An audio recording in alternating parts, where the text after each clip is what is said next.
그렇게 사이가 좋지 않던 부부가 있었습니다. 어느 주일 그날도 아니나 다를까 주일날 예배를 갔다 오다가 점심 메뉴 때문에 싸우고는 그냥 서로 삐져서 집으로 돌아왔습니다. 둘이 그냥 저녁에 앉아있기도 뭐해서 남편이 혼자 주일 저녁 예배를 간다고 성경책을 들고 나갔습니다. 그런데 예배를 드리고 들어온 남편이 갑자기 이상해졌습니다. 들어올 때부터 미소를 짓고 들어오더니 평소 아내가 몇 번이고 사달라 해도 안 사주던 초밥을 사서 아내에게 안겨주는 겁니다. 그리고 나서는 또 밤늦도록 아내를 대하는 모습이 예전 모습이 아닌 180도 바뀐 모습으로 대하는 겁니다. 아내는 기분이 너무 좋았습니다. 대견한 눈빛으로 남편을 바라보며 물었습니다. 당신 오늘 웬일이야? 그 남편이 대답합니다. 예배 시간에 설교 말씀 들으면서 나 많이 깨달았어. 많이 뉘우쳤어. 아내가 생각할 때 참 별일이다 싶습니다. 그러면서도 역시 하나님은 살아계신가 봐. 그리고는 이 아내가 잠을 청했습니다. 다음 날 이 아내가 가만히 있을 수가 없는 겁니다. 도대체 이 남편이 이렇게 변한 것이 얼마나 감사한지 모르는 거예요. 그래서 과일 바구니를 사들고 목사님을 찾아갔습니다. 목사님, 감사합니다. 어제 저녁 설교 말씀이 얼마나 좋았던지 저희 남편이 완전히 바뀌었습니다. 아내는 아무래도 아내를 내 몸같이 사랑하라는 설교 말씀인 줄 알고 목사님에게 그렇게 말을 했습니다. 근데 목사님이 굉장히 의아하게 그 부인을 쳐다봅니다. 고개를 흔들면서 어제 주일날 주보를 주는 겁니다. 제목이 원수를 사랑하라는 설교였습니다. 목사인 제가 어떤 설교를 하느냐도 중요하지만 그 설교를 듣는 여러분께서 그 설교를 듣고 어떻게 적용하고 어떻게 해석하느냐 또한 아주 중요합니다. 지난 시간들 동안 힘드셨을 터인데 잘 버텨주시고 견뎌주셔서 감사합니다. 제가 오늘 네 번째로 이 강단에 서서 설교를 전하는데요. 구리에서 이렇게 오면서도 참 마음이 무거워요.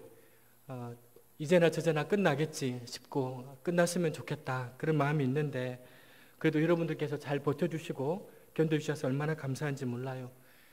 제가 처음에 올 때만 해도 저희 교인 수가 뭐 그렇게 많지 않았어요.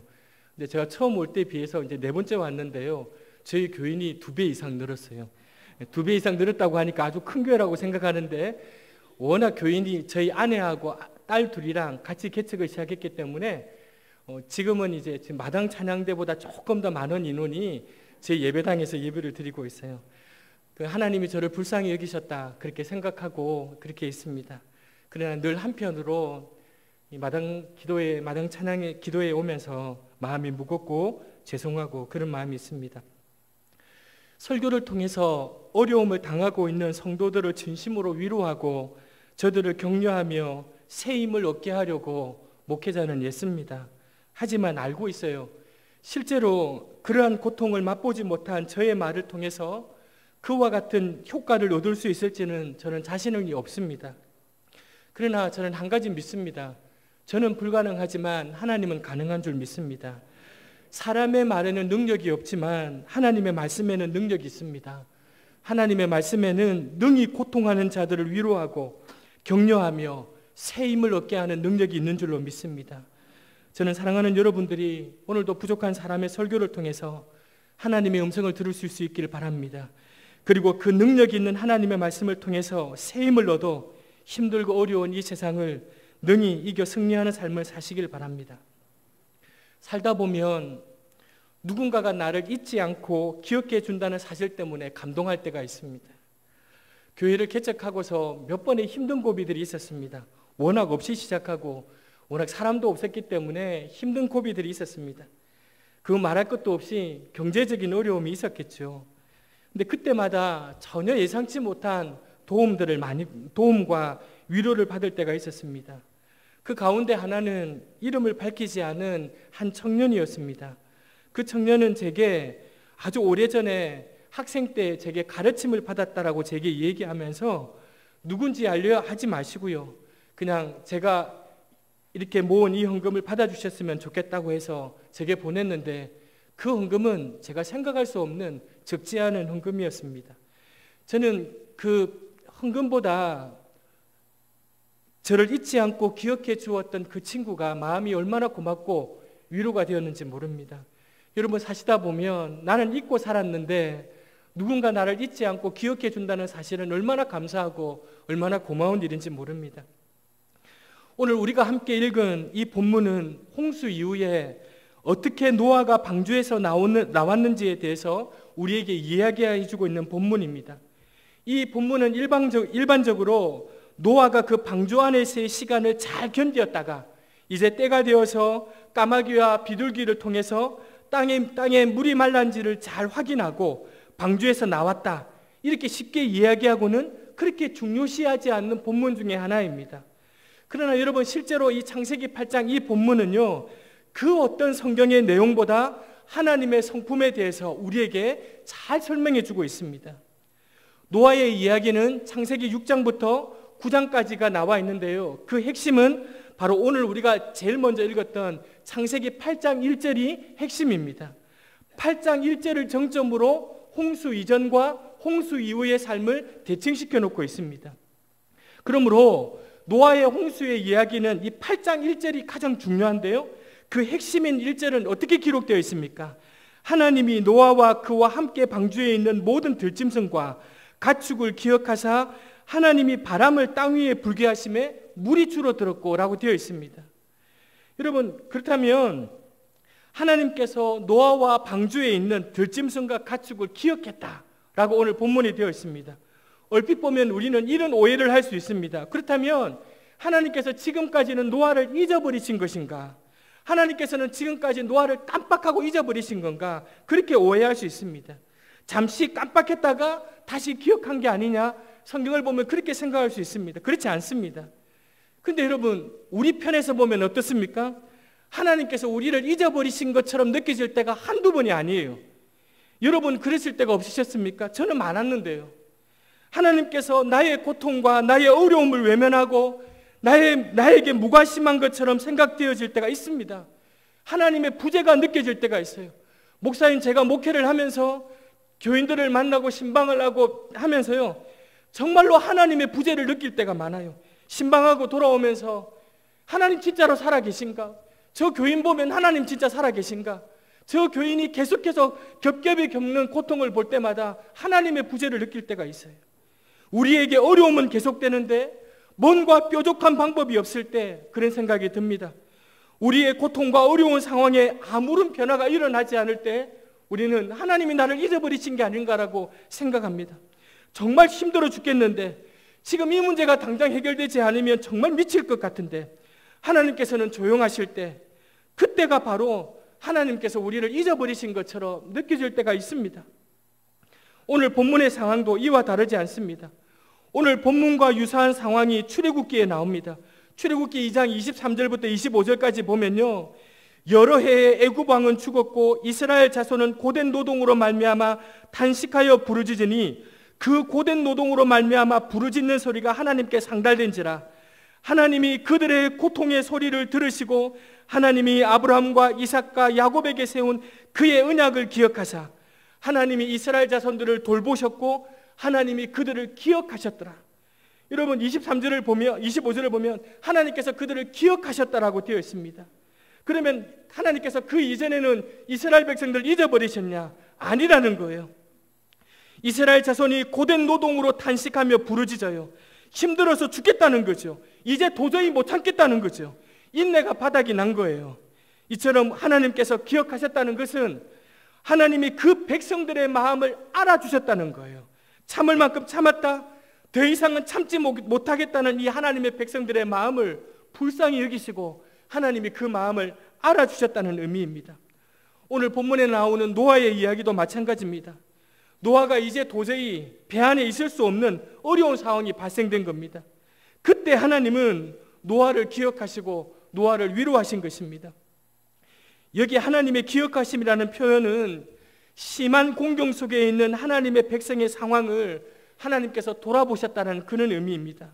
여러분, 그렇다면 이런 관점에서 오늘 본문을 본다면 홍수 이후에 물이 줄어드는 상황에 대한 진술과 노아가 4번이나 물이 얼마나 줄어드는지를 알아보려고 노력했던 것을 통해서 우리는 뭘 하나를 알 수 있느냐 하면, 결코 노아가 그리고 노아의 가족들이 그 방주 안에서의 삶이 우리가 일반적으로 흔히 생각하듯이 홍수로 인하여 많은 사람들이 진멸하고 구원을 경험했기 때문에 그 방주에서의 삶이 결코 기쁘고 즐거운 생활만은 아니었을 것이라고 우리는 추측할 수 있습니다. 결코 방주에서의 삶이 행복한 삶이었을 것이라고는 우리가 오해할 수 있는 겁니다. 여러분, 오늘 본문에 보니까 물이 줄어드는 것을 본문은 어떻게 표현하고 있느냐면 점진적이었다라고 표현하고 있습니다. 3절에서 40일의 위아래로 물이 터진 것 같은 홍수 이후에 5개월이 지나서 물이 점점점 줄어들기 시작합니다. 그리고 6개월 17일 만에 방주가 아라랏산의 꼭대기에 이제 정박하고요. 9개월 하루째 되는 날 이런저런 봉우리들이 같이 보이기 시작합니다. 이 이후에 노아가 창문을 통해서 물이 마른 것을 확인하기 시작했고 1년이 되어서야 노아가 보니까 이제 지면에서 물이 다 그친 거예요. 젖은 땅이 하나님이 바람을 불게 하셔서 불게 하신 그 바람으로 다 마른 것은 1년하고도 17일이 걸렸어요. 노아가 방주에 들어가서 나온 것은요 1년하고 17일이 걸렸어요. 여러분, 노아에게 있어서 이 1년 17일은요 마냥 방주를 통해 구원을 받았기 때문에 희낙낙하는 좋은 생활만이 아니었습니다. 그 방주는 우리가 흔히 오해하듯이 지상낙원이 아니었습니다. 여러분, 매일 1년 17일 동안 같은 사람을 보아야 되는 것은 고통입니다. 매일, 부부끼리 한번 생각해 보세요. 매일 똑같은 음식을 먹어야 하는 것은 여러분 고통이고요. 1년 17일 동안 제한된 공간에서 살아야 되는 것은 고통입니다. 같은 공간 안에 있는 새와 짐승의 울음소리를 들으면서 살아야 되는 게 고통이고요. 매일 그 생물들에게 먹이를 갖다 주어야 하는 것도 고통이고, 먹고 난 뒤에 오물들과 배설물들을 치우고 냄새를 맡아야 하는 고통도 보통 고통이 아닌 거예요. 여러분, 결코 노아의 방주는요 환상의 요트가 아니에요. 우리가 생각하는 그 멋진 크루즈가 아니에요. 그곳은 사실은 혼란과 혼돈의 소용돌이가 넘치는 그곳입니다. 웬만한 사람은요 그런 공간에서 1년 17일 버티려면요 정신병자 되기 딱 쉽습니다. 여러분, 극심한 고통과 극심한 아픔이 있는 공간입니다. 여러분, 오늘 이 예배당에 앉으셔서 벌써 지금 몇 년째 버티고 계시지 않습니까? 여러분, 쉽지 않으시죠? 여러분, 쉽지 않으시죠? 노아에게 어떤 고통이 있었을지는 다만 우리가 상상할 뿐이지만 제한된 식량과 물자를 지니고 제한된 공간 안에서 8명의 가족들이 각종 동물들을 돌보며 지내야 했던 이 1년 이상의 삶은 아마 상식적으로 생각해도 보통 힘든 일은 아니었을 거예요. 여러분, 이런 방주 안에서의 생활의 한계와 답답함, 그 공고함을 잘 묘사해 주는 게 우리 6절부터 12절까지 보면요 노아가 방주에서 난 창문을 통해서 까마귀와 비둘기를 내어놓아서 물이 마른 것을 확인하는 장면입니다. 무슨 말입니까? 어떻게든 나가고 싶은 거예요. 어떻게든 빨리 여기를 탈출하고 싶은 거예요. 왜냐하면 이 방주의 삶이 일반적으로 생각하듯이 다 죽고 우리 구원받았기 때문에 너무 좋은 것이 아니라 실제적으로 홍수에서 구원받기는 했지만 이건 너무 처참하리만큼 공고하고 거기서 빠져나오고 싶은 삶이었기 때문입니다. 이 사실은 오늘 이 본문을 읽고 있는 우리에게 어떤 메시지를 주고 있는가? 예수를 믿기만 하면 구원을 얻고 흔히 구원의 방주라고 오해하는 하나님의 백성의 공동체인 교회에 있기만 하면 모든 것이 해결되고 즐거울 것 같고 좋을 것 같지만 실상 이런 삶이 하루 이틀 길어지기 시작하면 그거는 호락호락하지 않는다는 거예요. 여러분이 아무리 좋은 뜻으로 모여서 갱신 공동체를 만들고 예배를 드려도 여러분 여기서 우리 사람들이 모여있는 한 이 삶은 호락호락하지 않아요. 우리의 생각에 모든 것이 방금 한 번에 그냥 확 달라지고 변하고 깔끔하게 멋있는 해결되고 그래서 멋있는 삶을 기대하고 있지만 실상은 그렇지 않아요. 여러분, 금방 무언가 변화가 있을 것이라고 기대했지만 그 기대는 절망으로 바뀌기 십상입니다. 여러분, 우리 신앙은요 기다림의 연속입니다. 그런데 여러분, 그게 우리 하나님의 방식입니다. 우리 인간을 다루시는 우리 인간을 인도하시는 방식이 바로 그겁니다. 여러분, 신앙, 믿음은 용기입니다. 용기가 필요합니다. 믿음 생활하는데 얼마나 용기가 필요해요. 그런데 여러분, 하나님을 믿는 사람들에게 있어서 참된 용기는 믿음으로 용기 있게 모든 것을 밀어붙이는 것이 용기가 아니에요. 우리 예수 믿는 사람들을 가만히 보면 믿음이 부족한 불신도 문제이지만 믿음이 넘치는 것, 즉 과신도 문제예요. 우리 한국 교회가요, 믿음이 없는 불신도 문제이지만 믿음이 넘치는 과신도 문제예요. 믿음이 넘친다는 말에는 여러분 어폐가 있는 거예요. 여러분, 참된 믿음의 넘침이 어디 있습니까? 이 세상 신앙생활 하는데 참된 믿음의 넘침은 없어요. 아무리 쌓고 쌓아도 부족한 게 우리의 믿음이에요. 믿음이 넘치는 것처럼 보이는 이유는 그 믿음에 문제가 있기 때문이에요. 믿음이 넘친다고 하는 분들 가만히 보면 하나님의 뜻을 분별하는 데서는 관심이 없어요. 하나님의 뜻에 대해서는 별로 관심이 없어요. 믿는 자에게는 능치 못함이 없다라는 말씀을 절대 신념처럼 받아들여요. 여러분, 그것이 믿음이 좋아 보이기는 하지만 그건 가만히 보면 하나님의 주권을 무시하는 거예요. 우리는 피조물이고 그분은 창조주인데 마치 우리가 창조주이고 하나님이 피조물인 것처럼 우리는 행동합니다. 우리 한국 기독교인들이 가장 사랑하는 말씀 중 빌립보서 4장 13절, 내게 능력 주시는 자 안에서 내가 모든 것을 할 수 있다. 무슨 일이든지 하나님께서 이루어 주실 것을 믿고 행하면 다 이루어 주신다는 뜻으로 자주 인용하는 말씀입니다. 그런데 자칫 이 말씀을 잘못 적용하면 하나님의 뜻은 상관없어요. 내가 원하는 일이면 하나님이 무엇이든지 이루어 주셔야 돼요. 그런데 여러분, 바울 사도가 이 말씀을 할 때 이 모든 것은 가난에 처해도 짓눌리지 않고 부해져도 부패하지 않는 영적인 힘, 그게 이 모든 것이에요. 하나님께서 그와 함께 하시기 때문에 어떤 환경에 처해도 그 환경에 영향받지 않는 삶, 그게 바로 여러분 그 모든 것이에요. 가난한 상황, 하나님의 능력으로 부해질 수 있고 부한 상황이 하나님의 능력으로 더 부자가 될 수 있다는 뜻이 아니에요, 여러분. 그런 뜻이 아니에요. 우리 한국 교회는 믿음이 넘치는 분들이 얼마나 많은지, 그것을 좋은 믿음이라고 가르치는 분들이 얼마나 많은지, 그렇게 무조건 믿고 구했더니 이렇게 부자가 되었고 이렇게 성공하게 되었다고 간증하는 사람들은 또 얼마나 많은지 모릅니다. 우리 한국 교회는요, 세상에 사도 바울보다 믿음 강한 사람들이 얼마나 많은지 몰라요. 여러분, 우리는 이 사도 바울의 믿음은 잽도 안 돼요. 우리 기독교인들의 믿음은요. 믿음의 소유자들이 얼마나 강한 믿음의 소유자들이 많은지 몰라요. 하지만 여러분, 그건 만용이에요. 그건 과신이에요. 그건 우리의 주제넘음이에요. 하나님을 믿는다고 하지만 실은 우리는 하나님을 부리려고 하는 태도를 우리가 가지고 있어요. 여러분, 믿음은 용기입니다. 그런데 하나님을 믿는 우리 그리스도인들의 참된 용기는 자기 생각, 자기 계산으로 하나님을 앞지르는 것이 아니라 어떤 상황에서도 하나님을 기다리며 하나님을 뒤를 쫓아가는 것이 용기입니다.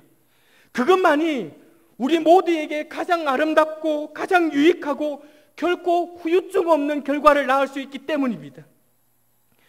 여러분, 하나님의 방식은, 하나님이 우리 공동체를 인도하고 여러분 개개인을 다루시고 인도하시는 방식은 기다림이에요.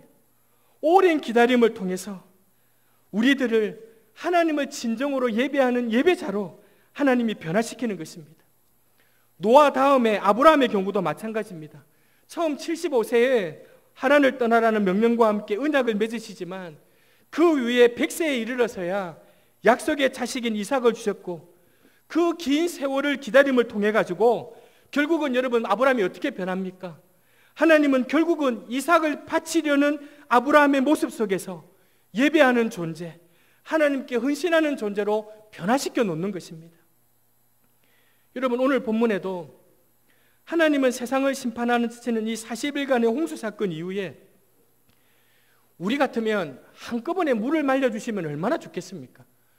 그냥 홍수가 찼다가 하나님께서 그냥 배가 툭 떨어지도록 그냥 한꺼번에 물을 확 말려주시면 땅으로 물이 꺼지든지 말려주시면 얼마나 좋겠습니까? 근데 그러지 않으세요. 이게 하나님이 택하시는 방식이요, 물을 말리시는 방식을 보면요, 아주 지루해 죽습니다. 아주 우리 사람들을 속을 달달달달 볶아 놓아요. 하나님 어떻게 바람을 불어갖고 물을 이렇게, 이런 답답한 하나님이 어디 있어요? 바람을 불어가지고요 바람을 불어가지고 물을 없애고 있는 거예요. 여러분, 우리 사람도요 이 물을 어떻게 합니까? 그냥 퍼다 나르고 이러는데 하나님이 바람을 불어가지고요 물을 점점 없애시는 거예요. 여러분, 하나님께서는요 어떻게 하십니까? 방주에 있는 노아와 그 가족 그리고 생명들을 기억하셔서 바람을 불게 하십니다. 하나님께서 움직이시는 겁니다. 여러분, 우리 하나님께서 정말 심술쟁이세요. 우리의 인내가요 완전히 바닥나야 무슨 일을 꼭 시작하세요. 정말 하나님께서 이 문제를 해결해 주시지 않으면 죽을 것 같은데 그때도 하나님은 별로 끄떡도 안 하세요. 정말 우리 인내심이 바닥을 쳐가지고요 멍하니 하늘 쳐다보고 있으면요 그때 하나님이 조금씩 움직이세요. 그런데 하나님이 왜 그렇게 하시나? 하나님이 우리 볼 때는 너무 답답해 보이는데 왜 그렇게 하시나? 하나님은 그러한 방식을 통해서 우리 모두가 단단해지고 하나님의 은혜의 존귀함을 알게 하시려는 거예요. 진정한 소망을 땅에 두지 않고 하나님께 두시게 하기 위해서 하나님이 그 방법을 택하시는 거예요. 여러분, 우리 하나님은 우리의 고통을 절대로 외면하시는 분이 아니십니다. 자기 자식의 고통을 외면하는 아버지는 없습니다. 노아의 고통과 번민을 하나님은 외면하지 않으셨습니다. 그래서 하나님께서 하나님의 바람을 불어서 노아의 고통과 번민의 원인을 제거해 가기 시작하십니다. 그런데 당장에 뭔가 달라지지 않습니다. 당장에 육지에 착륙해가지고 당장 땅에 뛰어가지고 막 뛰어놀고 막 방방 뛰고 그래가지고 하나님 찬양하고 하나님 살아계시다, 전능하신 분이다 그러면 좋겠는데 여러분, 하나님은 그렇게 하시지 않습니다. 그러나 하나님께서는 하나님의 바람으로 노아를 위로하시고 붙드셨습니다. 노아가 당장 감지할 수 있는 그런 모습으로 하나님은 위로해 주시지 않으셨습니다. 그러나 노아가 알든 알지 못했든 하나님은 움직이고 계셨습니다. 그 하나님께서 결국에는 노아를 방주에서 이끌어내셨습니다. 사랑하는 갱신성도 여러분, 노아에게 신실하셨던 그 하나님께서 오늘 우리에게도 신실하신 분임을 믿으시길 바랍니다. 우리가 어려움에 봉착해서 기도한다고 당장 우리의 환경이나 여건이 바뀌고 나아지지 않을지 모릅니다. 그러나 우리가 죽을 것처럼 괴롭다고 생각할 때 바로 우리 곁에 계시는 파라클레토스 성령 하나님께서 우리를 위로하고 계십니다. 성령 하나님께서 여러분을 매일매일 말씀으로 조금씩 하나님의 바람으로 여러분을 위로하고 계십니다. 우리가 지금 인지 못하더라도 하나님은 우리를 기억하셔서 우리를 움직이고 계십니다. 여러분, 한번 생각해 보세요. 여기 앉아 계신 분들 15년 전, 10년 전, 5년 전, 아니 몇 달 전 지금보다 더 힘들고 어려운 적 있으셨지요? 우리가 잊어버리고 살아서 그렇지 이거 어떻게 사나? 내가 이 고비를 어떻게 이겨내고 사나? 우리 자식들 밥 먹이고 어떻게 사나? 여러분, 그렇게 고통하며 힘든 적이 있으셨지요? 어떻게? 그런데 어느 순간 정말로 죽을 것만 같았던 그 순간을 이겨내고 우리는 오늘 여기 앉아 있어요. 바로 그게 성령께서 우리가 인지하든 인지하지 못하든 하나님께서 우리를 위로하시고 기억하셨다는 증거예요. 그렇다면 지금도 마찬가지예요. 이 공식을 그대로 대입하면 마찬가지예요. 지금 이 답답하고 어려운 심정, 나는 당장에 어떻게 해결할 수 없지만 하나님이 안 계신 것 같고 잊어버리신 것 같지만 그렇지 않다는 거예요. 하나님은 우리가 인지하든 인지하지 않든 하나님의 바람을 불러 우리 일으키셔서 성령께서 우리와 함께 하심으로 말미암아 말씀으로 우리를 위로하시고 우리를 회복시킨다는 사실입니다. 노아가 알지 못했을 때 하나님께서는 노아를 위해 움직이셨고, 그리고 난 뒤에 어떻게 합니까? 노아는 하나님의 심판이 끝난 이후에 전혀 다른 새하늘과 새 땅에 도착할 수 있었습니다. 마침내 노아가 하나님의 허락하에 방주에서 나오게 됩니다. 여러분, 방주는 천년만년 살려고 들어가는 곳이 방주가 아닙니다. 방주는 나오기 위해서 들어가는 곳이 방주입니다. 방주는 그 자체가 목적이 아닙니다. 여러분, 우리를 향한 하나님의 목적은, 인간의 목적은 하나님이십니다. 우리가 알다시피 소위름 문답 답 1문에 하나님을 영화롭게 하고 영원토록 그를 즐거워하는 것, 이게 여러분 우리 인간의 주된 목적입니다. 우리 인간의 목표는 무엇입니까? 이 세상에 하나님의 뜻을 구현하는 것이 우리 인간의 삶의 목표입니다. 그러므로 여러분, 들어가라 하실 때 들어가지만 나오라 하실 때는 나오는 것이 하나님을 믿는 자들의 도리입니다. 오늘날 우리 교회를 가리켜서 흔히 사람들은 세상의 방주라고 얘기합니다. 사람을 구원해낸다고 해서 방주라고 표현을 하지요. 그런데 여러분 잊지 마십시다. 여기 예배당, 이 강남 예배당은 여기에서 우리 천년만년 살기 위해서 존재하는 게 아닙니다. 예배당에 들어오셨으면 예배당에 나가기 위해서 우리는 존재하는 것입니다.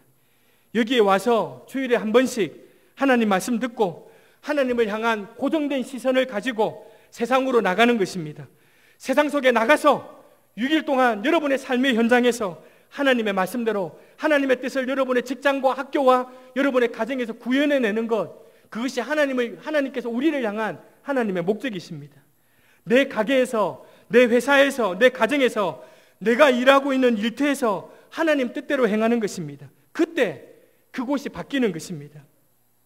2000년 기독교 역사를 보면 교회가 타락할 때는 사람들이 교회 안에만 머물러 있을 때입니다. 예배당 짓고 멋있는 예배당 만들고 우리가 예배당 안에만 머물러 있으면 여러분 우리는 망합니다. 여러분 그거는 필연적입니다. 필연적입니다. 여러분 왜 방주로 들여보내시는가? 나가게 하시려고. 왜 우리를 부르셨습니까? 나가게 하시려고. 세상으로 보냄받기 위해서. 여러분 우리 옥하는 목사님 늘 제자훈련 때 하시는 얘기 그거 아닙니까? 보냄받은 그리스도, 부름받은 그리스도, 보냄받은 그리스도인들, 여러분 왜 우리를 들어오라 하십니까? 나가게 하기 위해서 그렇게 하시는 겁니다. 그러나 나가보면 여러분 아시죠? 힘들지요. 맨날 얻어터지고 힘들지요. 그런데 어떻게 합니까? 또다시 와서 하나님의 말씀 속에 새 힘을 얻고 또 나가는 거예요.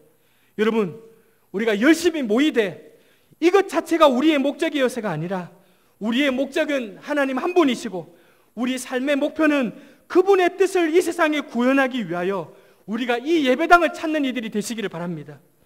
노아가 그 가족들이 방주를 나오는데 들어간 지 1년 17일 만에 나오게 됩니다. 여러분 그냥 17일이 아닙니다.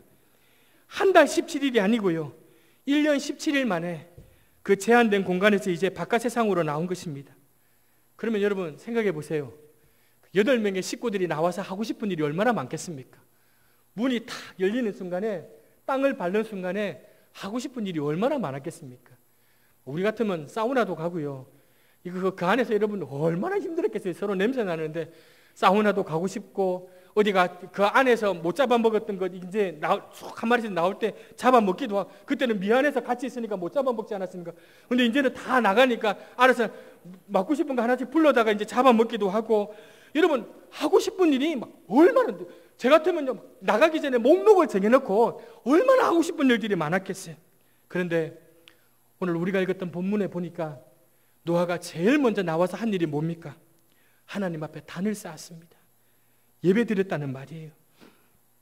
이 제단이란 단이라는 의미를 가진 히브리 명사 미즈베하라는 말은요, 이 명사 동사에서 나왔는데 잡는다, 죽인다, 희생시킨다라는 자바흐라는 히브리어 동사에서 나왔어요. 여러분 한번 생각을 해보세요.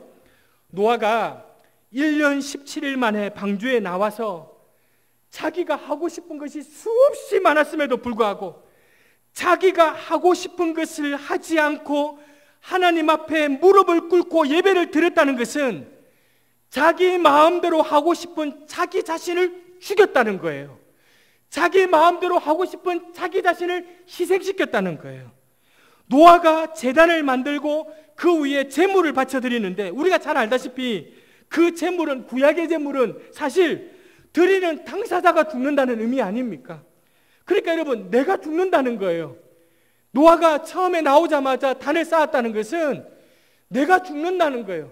내가 하고 싶은 것, 내가 꿈꿔왔던 것, 내 계획, 내 의지 다 죽인다는 거예요. 다 내려놓는다는 거예요. 노아는 방주에서 나오자마자 자신이 하고 싶은 것이 수없이 많음에도 불구하고 자기 뜻대로 하고픈 건 자기 자신이 먼저 하나님 앞에 죽었다라는 말입니다.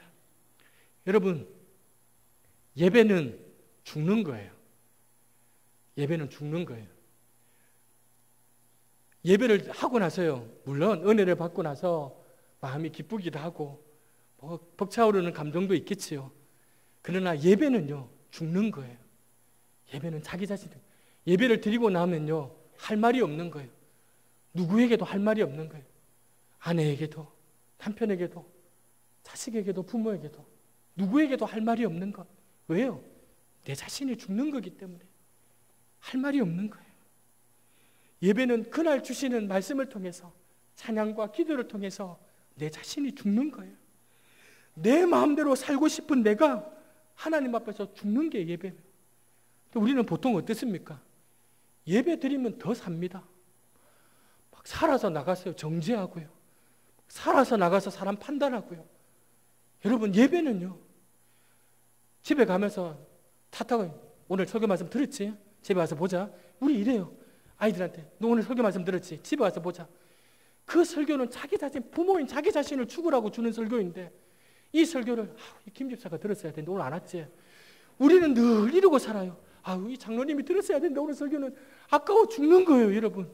그게 설교가, 그게 여러분 예배가 아니고요. 예배는 내 자신이 죽는 거예요. 우리가 주일 한번 이렇게 예배 드릴 때 제대로 죽은 나를 통해서 역사하시는 그 하나님을 의지해서 또 한 주라는 이 고개를 그분과 동행하면서 멋지게 살아가는 거예요. 여러분, 이게 우리가 드리는 예배인 것입니다. 말씀을 정리하겠습니다. 사랑하는 여러분, 우리 하나님은 이 모든 지루한 방주의 삶을 기억하시는 분이십니다. 구원 이후의 우리의 삶이 우리가 그렇게 생각하듯이 해피하지 않지요. 여러분, 예수 믿고 해피하십니까? 예수 믿고 그렇게 해피하지 않습니다. 삶이 여러분 만만치 않습니다. 그래도 여러분, 좋은 뜻으로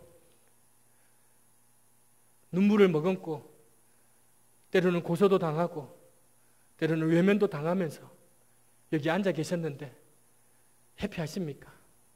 그렇지 않죠, 여러분? 힘드시죠? 왜 여기까지 왔나? 왜 이 자리에 앉아 있나? 그런 생각 드시죠?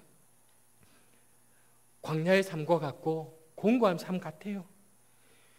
밀폐된 공간에서 느끼는 폐쇄 공포증을 느낄 만큼, 그렇다고 밖으로 한 발자국도 우리 마음대로 내딛지 못하는 좌절과 절망의 어두운 밤을 우리 믿는 자들은 경험하고 살아요.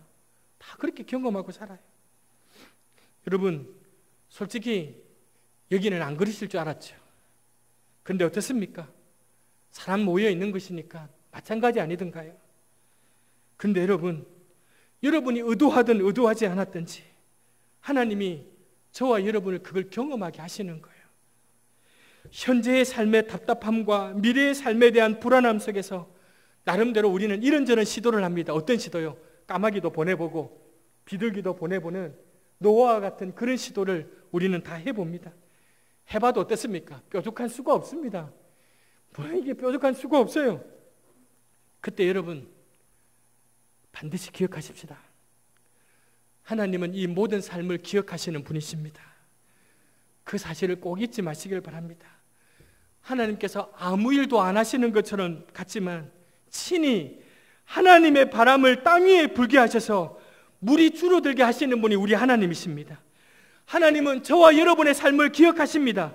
뿐만 아니라 하나님은 우리를 말씀으로 인도하십니다. 사랑하는 교우 여러분, 하나님이 고통 중에 있는 하나님의 백성을 기억한다는 사실, 노아에게 신실하셨던 하나님께서 오늘 우리에게도 성령의 바람으로, 성령의 하나님께서 말씀으로 우리를 위로하시며 우리를 기억하시고 움직이고 계시다는 사실을 꼭 기억하실 수 있기를 바랍니다. 구원받은 하나님의 자녀로서 개인적인 삶이든 아니 우리 공동체로서의 교회의 삶이든 우리의 삶이 그렇게 녹록하지 않을 것입니다. 여전히 우리는 뭔가 빠른 변화, 속 시원한 결과를 기대하고 있지만 마치 사방에 막혀있는 벽 같은 것처럼 답답함을 느끼는 경우가 있습니다.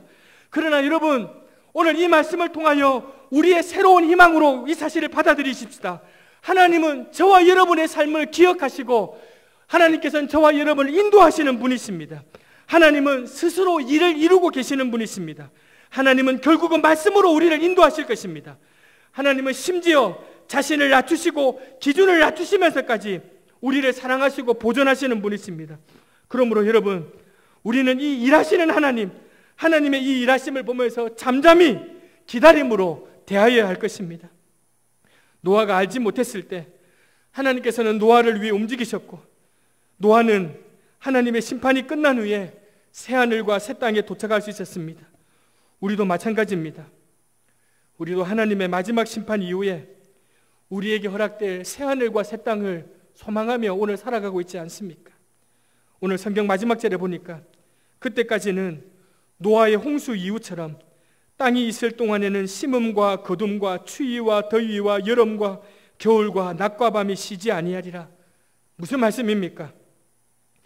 추위와 더위와 여름과 겨울, 낮과 밤이 반복되는 것처럼 우리 그리스도인들에게 고통과 환난은 멈추지 않을 것이라는 겁니다. 이 땅에 사는 동안은 그 고통과 어려운 삶이 멈추지 않을 것이라는 겁니다. 그러나 우리의 고통 가운데, 우리의 고난 가운데 하나님께서 우리를 기억하심을 잊지 마시길 바랍니다. 기도하고 그랬는데 우리의 고통이 사라지지 않는다고 해서 하나님께서 우리를 잊으신 분이 아님을 기억하시길 바랍니다.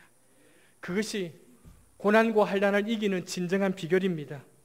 아울러 우리는 그 고통을 통해서 더욱더 성숙해 나갈 것이고 소망을 하나님께만 두는 그리스도인이 되어져 갈 것입니다. 그것이 주님의 때를 준비하는 성도들의 마땅한 자세일 것입니다. 우리 삶에 고통과 환난으로 앞이 보이지 않을 때, 그때 하나님께서 우리를 기억하신다는 그것을 결코 잊지 마십시다.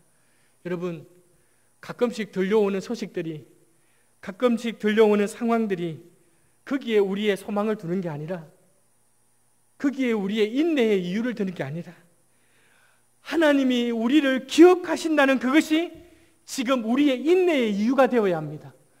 하나님이 지금 우리를 기억하신다는 그것이 우리의 소망의 동기가 되어야 합니다. 가끔 들려오는 좋은 소식, 그게 일희일비하지 말고, 여러분, 하나님이 여전히 우리를 기억하시고 우리를 보존하시며 보살핀다는 그것이 우리의 인내의 이유와 우리의 소망의 동기가 되시기를 바랍니다. 함께 부르고 싶은 찬양이 있었습니다. 이 찬양을 함께 부를 텐데요, 제가 부산에 있다가 이제 대학원을 총신으로 온다고 올라왔다가 열차를 타고 서울역에 내렸습니다. 웬만하면 안 올라오고 부산에서 사역했을 텐데 제가 사역하던 목사님 저를 아주 잘 봐주셔서, 야, 부산에 있으면 안 된다, 서울 올라가라, 취직까지 시켜줘가지고 제가 서울로 올라왔습니다. 서울역에 내렸는데 주머니에 돈이 거의 없는 거예요. 한 학기 등록금은 어떻게 해서 마련해서 교회에서 도움을 주셔서 넣었는데 그 다음부터는 기약이 없는 거예요. 자취나 하수갈집은 뭐 생각할 겨를도 없고요. 근데 서울에서 처음 사역했던 그 교회에서 조그마한 교회 구석에 방을 하나 내어주었습니다. 입을 옷도 마땅치 않았고 양복 입고 설교해야 되는데 그게 마땅치 않았고 형편도 넉넉하지 못해갖고 웬만하면 걸어다니기가 일쑤였고 책 하나 제대로 못 사보고, 그러니까 몸도 자주 아프든지요, 힘들고 어려운 시간들을 신학교 보내는 동안 보내었어요. 제가 지금은 완벽한 서울말을 쓰고 있지만 제가 이 사투리 억양이 있다 보니까요, 설교하다가 처음에는 사투리 쓴다고 얼마나 저를 힘들게 하는지요, 몇 번 짐 싸가지고 고향 내려갈 생각을 제가 했거든요. 막 있을 때요, 그러니까 혼자 있으니까 고기도 먹고 싶고요, 그때 밤에 교회 방에 누웠는데 막 눈물이 나는 거예요. 그때 제가 이불을 뒤집어 쓰고 불렀던 찬양이 있어요. 바로 오늘 여러분하고 함께 부르고 싶은 찬양인데요, 하나님 한 번도 나를 실망시킨 적 없으시고, 저는 지금도 이 찬양이 맞다고 생각해요. 하나님이 저를 잊어버리신 것 같다라고 생각할 때가 있었어요. 하나님의 부재를 느낄 때가 있었어요. 그러나 그렇지 않으셨어요. 하나님은 신실하신 분이셨어요. 오늘 이 찬양을 우리 갱신교우들과 함께 나누고 싶습니다. 이 찬양의 위로를 받으시고요, 끝까지 잘 견디시고 인내내시는 여러분들 되시기를 바랍니다. 우리 함께 이 찬양 부르겠습니다.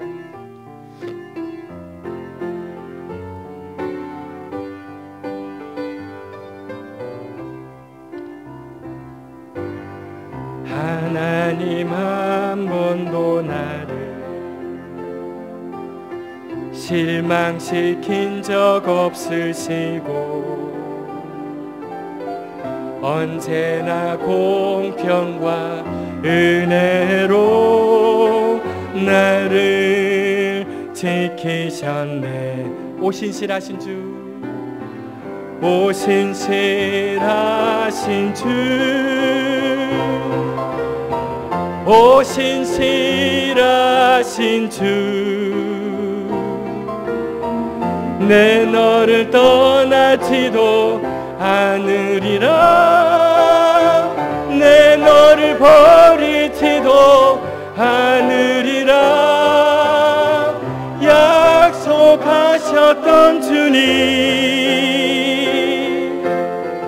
그 약속을 지키사 이후로도 영원토록 나를 지키시리라 확신하네. 지나온 모든 세월들 돌아보아도 여러분 정말 그렇습니다.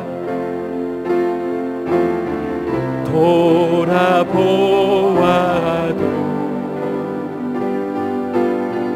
그 어느 것 하나 주의 손길 안 미친 것 전혀. 우리 신실하신 하나님을 높여드리십시다. 신실하신 하나님, 오 신실하신 주, 오 신실하신 주, 내 너를 떠나지도 않으리라, 내 너를 떠나지도 않으리라, 내 너를 버리지도 않으리라. 약속하셨던 주님, 그 약속을 지키사 이후로도 영원토록 나를 지키시리라. 우리 하나님 앞에 오른손을 들고 오 신실하신 하나님, 오 신실하신 주, 우리 그 하나님을 바라보시면서 오 신실하신 주, 내 너를 떠나지도 않으리라, 내 너를 떠나지도 않으리라, 내 너를 버리지도 않으리라. 약속하셨던 주님, 그 약속을 지키사 이후로도 영원토록 나를 지키시리라 확신하네. 이후로도 영원토록, 이후로도 영원토록 나를 지키시. 우리 한 번 더 한마디 가지고 이후로도 영원토록, 이후로도 영원토록 나를 지키시리라 확신하네.